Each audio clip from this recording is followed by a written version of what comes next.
quel est le point commun entre les grands explorateurs comme Vasco de Gama, Christophe Colomb et l'huître que nous aurons sur notre table à Noël.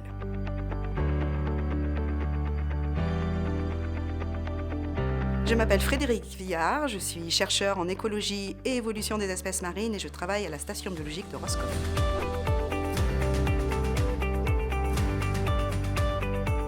De la même façon que Christophe Colomb ou Vasco de Gama ont utilisé des bateaux pour traverser les océans, un grand nombre d'espèces marines utilisent ces mêmes moyens liés aux activités humaines pour traverser les océans. Le nombre d'espèces introduites est allé croissant depuis le début du XXe siècle et en parallèle de l'intensification des échanges commerciaux maritimes. On peut dire que ces espèces introduites ont surfé sur la vague de la mondialisation. On répertorie par exemple aujourd'hui 1400 introductions en milieu marin dans les eaux européennes depuis le début du XXe siècle. Parmi les espèces introduites en milieu marin, on va trouver la caulerpe, une algue, mais également notre fameuse huître. Cette huître largement cultivée en France et dans d'autres pays européens est en effet originaire d'Asie et elle a été introduite par l'homme pour être mise en culture.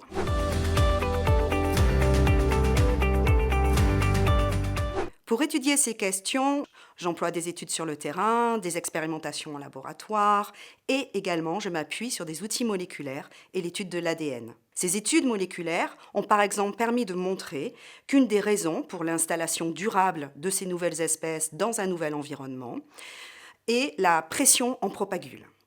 Ce qui veut dire qu'un grand nombre d'individus ont été introduits et de façon répétée au cours du temps. Ces études moléculaires nous permettent également d'étudier les conséquences que ces espèces peuvent avoir sur la faune locale ou la flore locale. Par exemple, d'analyser la possibilité de croisement, d'hybridation avec des espèces locales.